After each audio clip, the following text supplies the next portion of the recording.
do gasto, ou seja, o que eles chamam de gasto na educação e na saúde, eu chamo de investimento, na verdade. Depois do desmonte que está sendo feito na Petrobras, a concessão do pré-sal para que empresas estrangeiras possam explorar o nosso petróleo, quando a Petrobras é uma empresa que detém tecnologia de sobra para explorar o pré-sal. E nós tínhamos decidido que o pré-sal seria o futuro, o passaporte para o futuro, para garantir que 75% do royalties fosse destinado à educação no país, para que nós pudéssemos recuperar o atraso que foi feito no século XX, fazendo grande investimento em educação, em ciência e tecnologia e na saúde. E, lamentavelmente, essa gente está se desfazendo de tudo isso, a pretexto de uma modernização que não existe em lugar nenhum do mundo, essa venda, praticamente uma doação de uma riqueza incomensurável que o Brasil tem, que é o seu petróleo. Eu acho que a reforma da Previdência é outro assunto, ou seja, toda vez que se discute rombo no orçamento, se tenta jogar a culpa em cima da Previdência. A verdade é que de 2004 a 2014 a Previdência brasileira foi superavitária porque tinha sido gerado 22 milhões de empregos, porque o salário mínimo tinha aumentado 74%, porque tinha sido legalizado 6 milhões de microempreendedores individuais, ou seja, quando tem mais gente contribuindo, a Previdência deixa de ser deficitária. Quando tem mais gente desempregada, quando o salário é menos aumentado, mais déficit vai ter na Previdência Social. Eu lamento profundamente que você chama o Temer de governo. Eu nem chamo de governo, porque o Temer está aí como um preposto de uma parte da elite brasileira, sobretudo do mercado financeiro, para fazer o que ele está fazendo. Ou seja, é um presidente praticamente ilhado, ele não vai a lugar nenhum, ele vive apenas dentro do palácio, anunciando o desmonte, anunciando os benefícios que ele vai dar para a empresa multinacional com as privatizações, ou vai dar para a bancada ruralista que sustenta ele aí. Isso tem que ser desmontado para que o povo brasileiro volte a valorizar a democracia, volte a sentir o prazer de ver o Brasil recuperar a autoestima, volte a sentir o prazer de ver o Brasil voltar a crescer economicamente, volte a ver o Brasil crescer gerando emprego, aumentando o salário, que é isso que interessa ao povo brasileiro nesse momento. Presidente, em relação a essa articulação que o senhor cita, não é semelhante ou igual à articulação que se era realizada em governos anteriores, o do senhor, desse executivo, o governo FHC? Essa articulação não é a mesma prática que pode ser questionada, né? Mas não é a mesma coisa, a articulação do executivo com o Congresso? Não, veja, o Congresso, você se relaciona com o Congresso que existe. Você não tem como mudar o Congresso. O Congresso, ele foi eleito em 2014, sabe, ele está aí, ele tem legitimidade eleitoral porque foi eleito.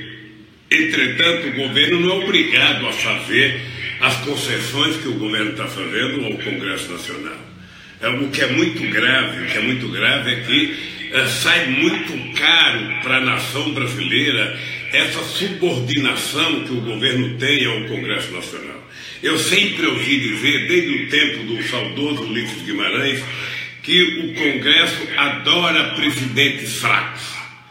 Eles adoram, porque quanto mais fracos os presidentes, mais eles podem enfiar, sabe, a goela abaixo um monte de coisa. E o Temer é um presidente muito fraco do ponto de vista da opinião pública, é um presidente que tem apenas 3% de aceitação, 97% de rejeição, ou seja, então o Congresso Nacional aproveita essa fragilidade para impor aquilo que quer e exigir que o governo faça coisas que no Estado democrático ele não faria. Ou seja, a verdade é que a Dilma estava fragilizada também, ou seja, como a Dilma não aceitava fazer o jogo do Congresso Nacional, como a Dilma não aceitava fazer o jogo do mercado, eles inventaram a pedalada para afastar a Dilma. Pois bem, com o Temer, sabe, eles estão exigindo e o Temer está cumprindo à risca tudo aquilo que o mercado quer que seja feito. Ou seja, destruir parte da indústria nacional, vender outra parte da indústria nacional e atender e facilitar a vida, sabe, de um conjunto de deputados que agem como se fossem dono do país. Portanto, eu acho que você pode fazer articulação política, mas você não pode vender a alma ao diabo. O senhor fez um governo com 8 anos de superávit primário, lucros, recortes de bancos e também no mercado financeiro. Não é estranho a taxação de que o PT é comunista? Deixa eu lhe falar uma coisa, meu caro Rubens. Veja, eu fiz um governo em que foi um dos melhores períodos da história do país, em que todos ganharam os empresários, ganharam os trabalhadores, ganharam os aposentados, ganharam todos. O Brasil ganhou, nós chegamos a um fluxo na balança comercial de 482 bilhões de dólares. O Brasil tinha respeitabilidade no mundo inteiro, o Brasil era tratado como protagonista internacional. E o Brasil viveu um momento extraordinário, ou seja, que foi gerado praticamente mais de 20 milhões de empregos em 14 anos que o PT governou o país. É só importante lembrar, Salomão, para os políticos do estado de Goiás e do Brasil, que quando eu deixei a presidência da República em 2010, eu tinha 87% de boi ótimo, 10% de regular e 3% de rio péssimo. E que não teve um único político no Brasil que tinha coragem naquele momento de fazer qualquer campanha contra o Lula. Só para você ter ideia, o candidato a presidente que concorreu contra Dilma, que era o atual senador José Serra, ele começou a campanha com a fotografia minha dizendo que era meu amigo. Numa demonstração de que a inflação estava controlada, de que o PIB estava crescendo 7,5% e que o varejo estava crescendo a 12%. Ou seja, não houve melhor momento na história do Brasil do que aquele momento em que todos efetivamente estavam com a autoestima muito elevada. Eu acho que o que está acontecendo hoje é que há uma propaganda de que a economia está sendo recuperada, uma coisa muito forçada, porque a verdade é que o PIB caiu 8,7%, sabe? Nós chegamos ao fundo do poço, não tem mais onde cair, então é normal que a economia comece a se recuperar um pouco, ou seja, mas ainda está muito longe, mas muito longe da gente voltar ao patamar que a gente tinha em 2008, 2009, 2010, 2011, 2012. Falta muito. Sabe? Então, obviamente que eu fico torcendo para o Brasil dar certo, porque quando o Brasil dá errado, quem paga o pato é o povo, quem paga o preço é o povo, quem fica desempregado é o povo, quem ganha mal é o povo, quem passa fome é o povo, quem passa necessidade é o pequeno e médio produtor. Então, obviamente que eu quero que o Brasil dê certo. Mas com esse governo vendendo patrimônio público construído, tentando desmontar o Banco do Brasil, tentando desmontar a Caixa Econômica Federal, tentando vender a Eletrobras, tentando desmontar o BNDES, o Brasil não vai a lugar nenhum. O Brasil precisa de instrumentos de política econômica que possa ajudar o governo a ser indutor do desenvolvimento. O governo não tem que ser empresário, o governo não tem que ser o empregador, o governo tem que ser o indutor da economia. E é por isso que eu falo concretamente que a Petrobras ela não é apenas uma empresa de petróleo. A Petrobras é uma empresa de desenvolvimento, porque dependendo da Petrobras tem centenas de outras empresas, tem milhares de pequenas empresas que dependem dos investimentos que a Petrobras faz, da indústria de óleo, da indústria de gás, da indústria de petróleo, ou seja, da indústria naval que está sendo desmontada. Nós estávamos produzindo navios aqui, agora estamos comprando navios da China, comprando navios da Coreia, ou seja, como se nós fôssemos uma republiqueta, como se nós fôssemos um país insignificante. Então, esse desmonte que eles estão fazendo, segundo o ex-governador Requião e senador Requião, ou seja, nos próximos 20 anos, o prejuízo que essa política está dando ao país é de mais de R$1 trilhão.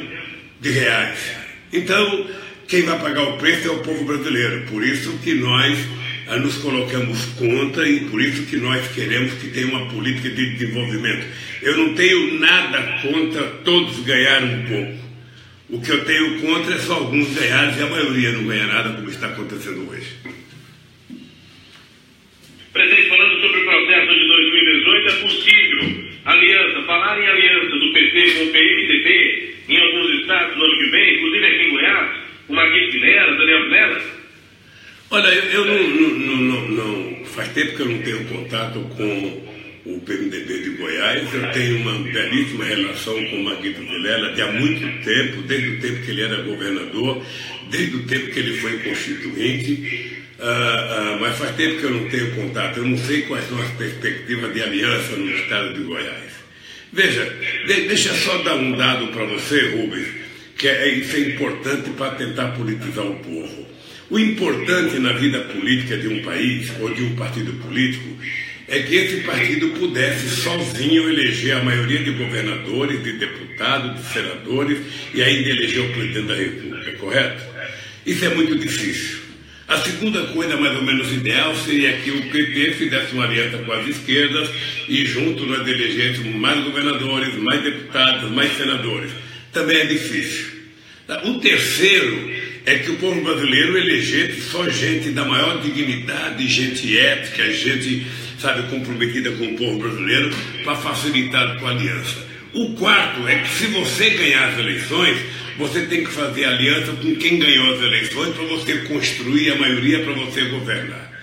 Ora, veja, um candidato como eu precisa menos fazer aliança para ganhar as eleições do que para governar. Porque quando você ganha, você vai ter que construir maioria no Senado, você vai ter que construir maioria na Câmara e você vai conversar com quem existe. Seja o PSOL, seja a Rede, seja o PR, seja o PTB, seja o PTB, seja o PDT, seja o PMDB, você vai ter que conversar com os deputados e senadores eleitos. É assim, você pode fazer aliança programática. Aliança não precisa ser aliança espúria, aliança por cargo. Você faz uma aliança programática. Nós vamos fazer uma aliança, vamos cumprir tal programa e assume esse compromisso publicamente com a sociedade brasileira. É assim que você governa um país do tamanho do Brasil. Alguém dizer que vai governar o Brasil sem fazer nenhuma aliança política, essa pessoa está mentindo antecipadamente. Porque não é possível a gente achar que alguém pode governar sem ter a construção de uma governança dentro do Congresso, dentro da Câmara, dentro do Senado. O que você pode é fazer uma aliança programática, fazer por escrito quais são os compromissos dos partidos políticos e você, a partir desses compromissos, o povo saber cada coisa que vai ser aprovada e cada coisa que vai ter feita. Isso você pode fazer e é isso que nós iremos propor, sabe, inclusive para aprovar o referendo revogatório, que é a autorização para você mudar algumas coisas que foram feitas no governo Temer. Presidente, vou fazer um pedido só para que a gente melhore um pouco a qualidade da nossa conversa para o nosso ouvinte aqui da 720. O senhor aproxime um pouco o telefone para que a gente possa ouvir o senhor mais claramente, mais qualidade aqui na 720. O senhor aproxime um pouco o telefone. A próxima pergunta, presidente. Há 3 anos, o governador aqui de Goiás, Marconi Perillo, disse em uma declaração que o senhor seria o maior canalha do Brasil. O senhor nunca respondeu. Por que o senhor nunca respondeu? Eu nunca respondi, primeiro porque eu não costumo responder bobagens que algumas pessoas falam. O Marconi Perillo sabe o que ele é, sabe o que ele faz, e eu não posso ficar respondendo. Eu, se passar numa rua, sabe, e um animal qualquer fizer um gesto para mim, eu não vou ficar brigando. Eu estou muito tranquilo, o governador é responsável pelas palavras dele, sabe? E deixa ele continuar falando, porque ele sabe quem ele é e sabe quem eu sou. Presidente, voltando a falar sobre 2018, se o senhor não puder ser candidato, o PT é possível apoiar um nome fora do PT? Ciro Gomes, o PT teria um outro candidato? Qual é a relação do seu pai sobre essa possibilidade real da candidatura do senhor em 2018? Rubens, eu não vejo possibilidade de não ser candidato. Veja, eu estou vendo o carnaval que está sendo feito. Alguém, para ser impedido de ser candidato, alguém tem que ter alguma prova contra essa pessoa e mostrar essa prova. Eu já cansei de desafiar a Polícia Federal da Lava Jato. Eu já cansei de desafiar o Ministério Público da Lava Jato. Eu já cansei de desafiar o Moro, Olha, por que eu falo Ministério Público da Lava Jato e Polícia Federal da Lava Jato? Porque a instituição é uma instituição que eu tenho muita confiança e tenho consciência de que foi o presidente que mais fiz para fortalecer essas instituições. Mas, pelo fato da instituição ser forte, as pessoas que compõem essa instituição têm que serem mais responsáveis e muito responsáveis. Portanto, eu tenho desafiado eles, ou seja, eu já cansei de provar a minha inocência e estou esperando que eles provem a minha culpa. Eu não tenho culpa que eles se subordinaram aos meios de comunicação, sobretudo a Rede Globo de televisão, e eles fazem as coisas muito mais para prestar contas. Eu estou implorando para eles apresentarem uma única prova contra mim. Eles invadiram a minha casa com a Polícia Federal. Ou seja, eles foram na casa do Sérgio Cabral, pegaram dólar, pegaram joia, foram na casa do Nusma, pegaram dinheiro, foram na casa de não sei quem, pegaram dinheiro. Ou seja, eles foram na minha casa, sabe, abriram o meu fogão, abriram a minha televisão, cada policial com a fotografia, com a máquina fotográfica pendurada no peito, levantaram o colchão da minha cama, não encontraram nada. Por que eles não tiverem coragem, a decência de chamar a imprensa e falar: olha, nós queríamos pedir desculpa ao presidente Lula porque viemos aqui porque suspeitávamos que tinha alguma coisa e não tem nada. Não tiveram a decência, a honradez de pedir desculpas à sociedade brasileira. Quando tem alguma coisinha, eles mostram, vão em equipe, sabe, mostram como se fosse um carnaval. Quando não tem, ao invés deles pedirem desculpas para tornar a pessoa que foi investigada honrada, eles preferem se omitir. Então, eles mexeram com quem não deveria mexer, eles estão acusando quem não deveria acusar, e eu estou disposto a ir às últimas consequências, a brigar, sabe, para poder fazer com que essas instituições passem a respeitar as pessoas. Você só pode condenar uma pessoa quando você tem prova. Você não pode execrar a pessoa nos meios de comunicação. Quando você execa uma pessoa, quando você condena uma pessoa, sabe, pelos meios de comunicação, mesmo que ele seja inocente, ele já está condenado. Então o que eu quero é respeito ao ser humano, é o cumprimento do Estado de Direito Democrático, é o cumprimento da Constituição e é o respeito às pessoas. Se a pessoa cometeu um erro e pagou e roubou, a pessoa tem que pagar, tem que ser presa.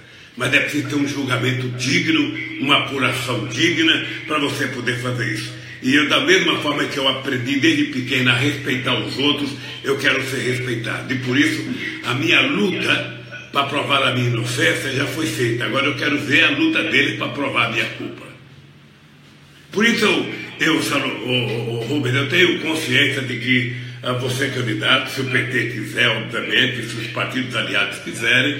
E nesse momento a gente não está discutindo nem plano A, nem plano B, nem plano C, porque nós ainda não discutimos a candidatura, isso vai ser discutido somente o ano que vem, mas a minha disposição é de concorrer às eleições, se for permitido eu concorrer, se o partido aceitar que eu concorra, porque eu tenho consciência que é possível recuperar o Brasil, consertar o Brasil e fazer o povo brasileiro voltar a ter autoestima, a andar de cabeça erguida nesse país.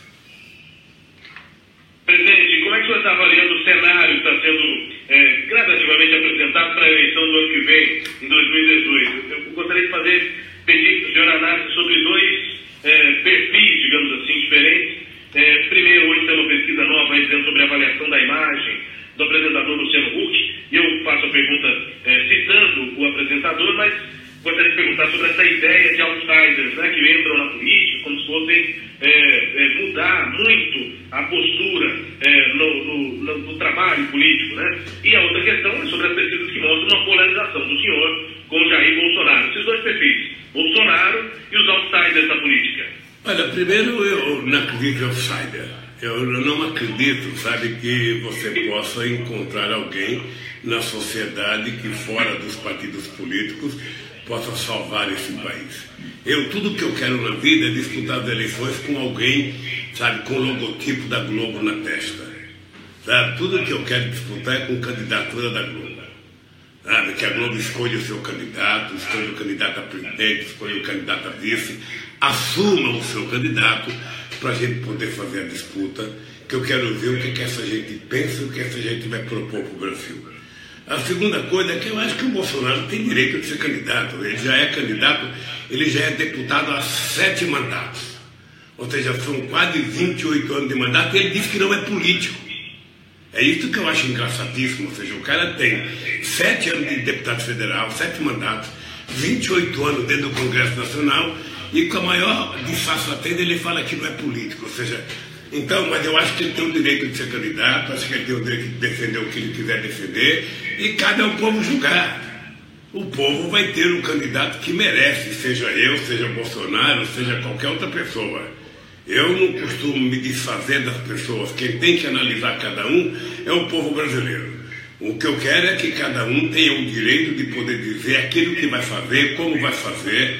O povo tem que investigar, o povo tem que saber a vida de cada um para que o povo possa votar do maior jeito possível.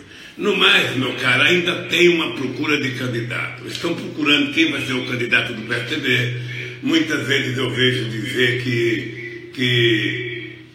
há uma rivalidade entre uma disputa entre a extrema-direita, que sou eu, e a extrema esquerda, que sou eu, a extrema-direita, que é o Bolsonaro, para eles tentarem encontrar um caminho do meio. Eles estão tentando inventar o Hulk, estão tentando inventar o ex-ministro Joaquim Barbosa, estão tentando inventar o Moro, estão tentando inventar não sei quem. Eu acho que cada um inventa o que quiser. Isso é que nem jogo de futebol. Sabe? Na hora que começar o jogo, a gente vai ver quem é que tem garra, quem é que tem força, quem é que tem time e quem é que vai marcar os gols necessários para ganhar a partida. A única coisa que eu quero é, durante o processo de campanha, fazer questão de reviver, sabe, junto com o povo brasileiro, os momentos felizes que esse país viveu, sabe, no meu governo. Esse país de esperança, esse país de realizações, esse país de Bolsa Família, esse país de luz para todos, esse país de FIED, esse país de Brasil Sorridente, esse país de SAMU, esse país de mais médicos, esse país, sabe, do Minha Casa Minha Vida, esse país do Pronatec, do ProUni, sabe, essa coisa maravilhosa que fez o país crescer, se desenvolver e fez todo mundo acreditar que era possível esse país finalmente ser um país desenvolvido. Eu sonhava em 2008 que o Brasil iria chegar a ser a 5ª economia do mundo. Sonhava, estávamos perto, estávamos passando a Inglaterra. Lamentavelmente, isso não aconteceu e está desandando, mas eu acredito piamente que é possível recuperar e fazer o país voltar a crescer. Presidente, para encerrar, e aí eu libero o senhor para a academia e para os eventos que imagino sejam numa agenda intensa, a última pergunta é Operação Lava Jato. De forma geral, a gente conversa aqui constantemente com membros do Ministério Público, da Polícia Federal, e a gente pergunta sempre sobre o impacto, qual é a importância dessa operação para o trabalho deles, né, de investigação da polícia, etc. Eles dizem que é um marco, que é uma revolução, esse Instituto da Delação Premiada e a deferência que a Operação Lava Jato dá para o trabalho de investigação. E também a análise de que a Operação Lava Jato é tão, assim, um marco também na prática política, depois das questões que foram investigadas, apuradas e confirmadas na Justiça. Como é que o senhor, pessoalmente, vê na história da política no país? O senhor estava com uma influência muito grande na política antes da Lava Jato, continua depois dela. Qual é, na visão do senhor, a importância, o peso, o que representou a Operação Lava Jato na história do país? Veja, primeiro eu tenho orgulho, Rubem, de ser o presidente da República e depois da companheira Dilma Rousseff também, de termos criado todos os instrumentos necessários para que o Brasil pudesse fazer um grande combate à corrupção. Não tem uma lei, não tem uma coisa que tenha sido feita de melhoria do funcionamento da Polícia Federal, de autonomia do Ministério Público, sabe, de investimento na inteligência da Polícia Federal, da aprovação da lei, sabe, das delações premiadas. Tudo isso é coisa do PT.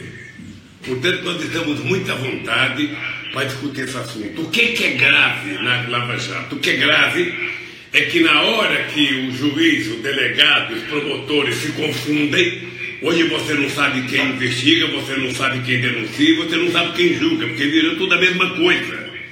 Tá? E subordinaram as investigações das denúncias da polícia, porque a tese do juiz Moro é de que se a imprensa não estiver denunciando, se a imprensa não estiver condenando, é difícil condenar. Quando eu acho que, na verdade, você tem que investigar com base nos autos do processo. Você não pode prender um cidadão, e a delação premiada não deveria prever isso, e ficar pressionando as pessoas. Você sabe quantas pessoas estão presas e são obrigadas a irem prestar depoimento e eles dizerem, fala o nome do Lula, e o Lula, diz que o Lula sabia, fala alguma coisa do Lula. Todo dia eu recebo informações de advogados. Todo dia eu recebo informações de gente que foi prestar depoimento, de gente que queria fazer delação premiada, e eles dizem, e o Lula? Se não disser o nome do Lula, não vale a delação premiada. Eu desafio quem está preso, quem está solto, desafio algum empresário, algum governador, algum deputado, alguém dizer o seguinte, um dia o Lula conversou comigo sobre 50 centavos. Um dia eu dei 10 centavos para o Lula. Eu tenho desafiado essas pessoas. Então eu acho que a operação de apurar a corrupção nesse país é uma necessidade e ela é eterna. Ela é eterna, a não ser que um dia a gente consiga acabar com a corrupção no planeta. O que ela não pode é ter um viés político. E eles começaram mentindo. Qual é o grave? É que o procurador Dallagnol inventou uma mentira. Ele deve ter ido passear na Disney, deve ter naquele carrossel, sabe, construído um PowerPoint, sabe? E ele inventou uma história. Inventou uma história que o PT foi criado para ser uma organização criminosa, que o PT queria ganhar as eleições para roubar o Brasil, depois do PT ganhou as eleições, o PT montou uma coisa para roubar, e aí ele tenta jogar todas as coisas para tentar provar a tese dele. A tese dele é mentirosa. O PowerPoint é mentiroso, é uma peça de ficção que não se sustenta, sabe, juridicamente, que não tem nenhuma coisa concreta, a não ser a fantasia da cabeça dele. Eu vou te dar um exemplo. Eu fui condenado a 9 anos pelo triplex.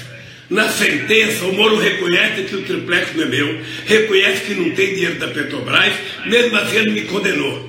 E você está lembrado que quando eu fui na audiência, eu disse para o Moro, você não tem como não me condenar porque você está preso à imprensa, está preso ao pacto que foi feito com a Globo. Vamos ver se agora eles vão investigar a Globo.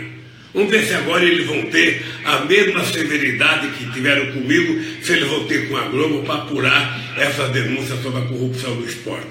De forma, meu caro, de forma que é o seguinte, ninguém, desde que foi proclamada a República desse país, fez mais para combater a corrupção do que o PT. Ninguém.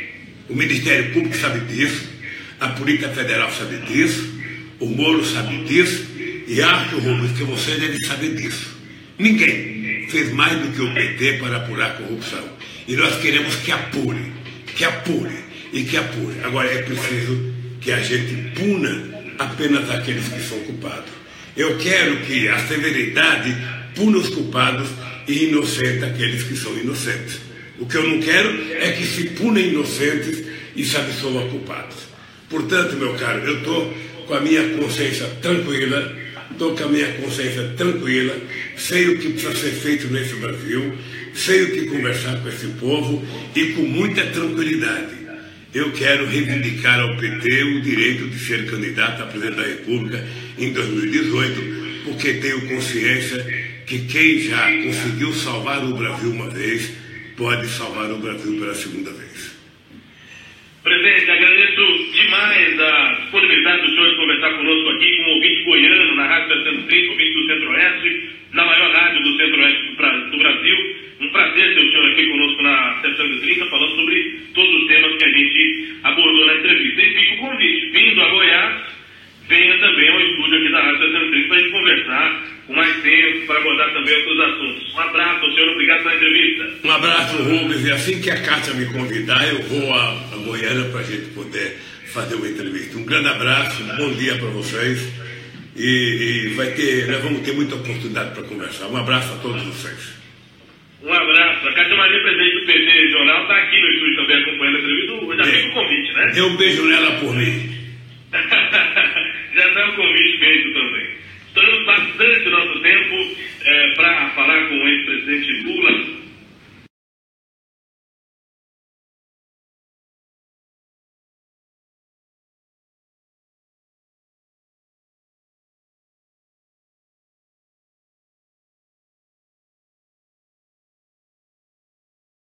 Eu sei o que conversar com esse povo e com muita tranquilidade. Eu quero reivindicar ao PT o direito de ser candidato a presidente da República em 2018, porque tenho consciência que quem já conseguiu salvar o Brasil uma vez, pode salvar o Brasil pela segunda vez. Presidente, agradeço demais a disponibilidade do senhor de conversar conosco aqui com um ouvinte goiano na Rádio 730, ouvinte do Centro-Oeste, na maior rádio do Centro-Oeste do Brasil. Um prazer ter o senhor aqui conosco na 730, falando sobre todos os temas que a gente abordou na entrevista. E fica o convite, vindo a Goiás, venha também ao estúdio aqui da Rádio 730 para a gente conversar com mais tempo, para abordar também outros assuntos. Um abraço, senhor, obrigado pela entrevista. Um abraço, Rubens, e assim que a Cátia me convidar, eu vou a Goiânia para a gente poder fazer uma entrevista. Um grande abraço, bom dia para vocês, e nós vamos ter muita oportunidade para conversar. Um abraço a todos vocês. Um abraço.